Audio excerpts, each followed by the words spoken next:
Presented by Azhar Music.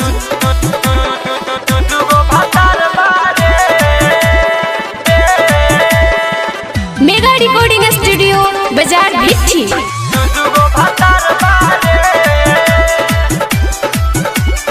Mixed by Amit Singh. DJ Arman. DJ Arman.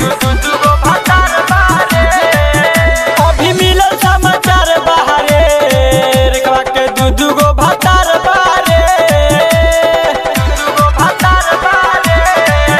अभी मिलल समाचार बाहरे रेखवा के दूधू गो भातार बारे एगो घरवा के लगही के बा एगो जानता बाजार बारे अभी मिलल समाचार बाहरे रेखवा के दूधू गो भातार बारे अभी मिलल समाचार बारे रेखवा के दूधू गो भातार बारे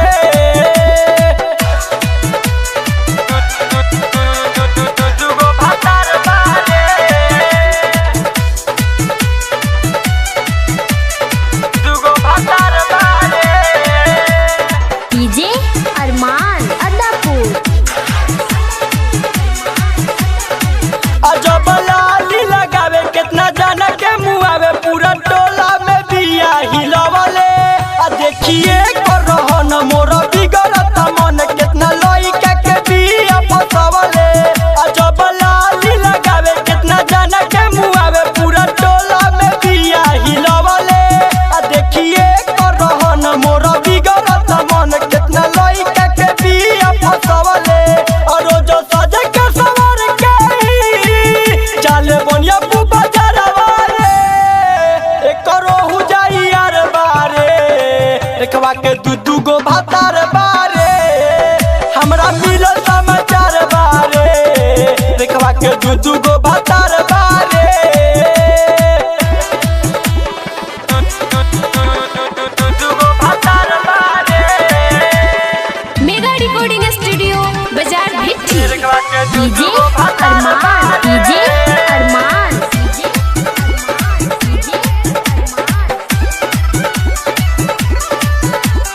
दूधू भातार बारे ई त फोन पर बतियावे रोज मिले के बोलावे ई त बनतिया पूरा चिकन आ कहे जीवन बिताल एकर भइल बुरा हाल ई त लइकन पर मारतिया कनकी आ रोज फोन पर बतियावे मिले खातिर बोलावे आज बनतिया खूब चिकन आ कहे जीवन बिताल एकर भइल बुरा हाल ई त लइकन पर मारले कनकी आ देखी कमल दीवाना हो ई तो मुअता रोजाना हो पूरा गौवा बेहाल बारे आ एकर दूधू गो भातार बारे हमरा मिलल समाचार बारे रेखवा के दूधू गो भातार बारे दूधू गो भातार बारे हमरा मिलल समाचार बारे रेखवा के दूधू गो भातार बारे एगो घरवा के लगही के बा आ एगो जानता बाजार बारे हमरा मिलल समाचार बारे रेखवा के दूधू गो भातार बारे हमरा मिलल समाचार बारे रेखवा के दूधू गो भातार बारे जा साफे नामे क देलू।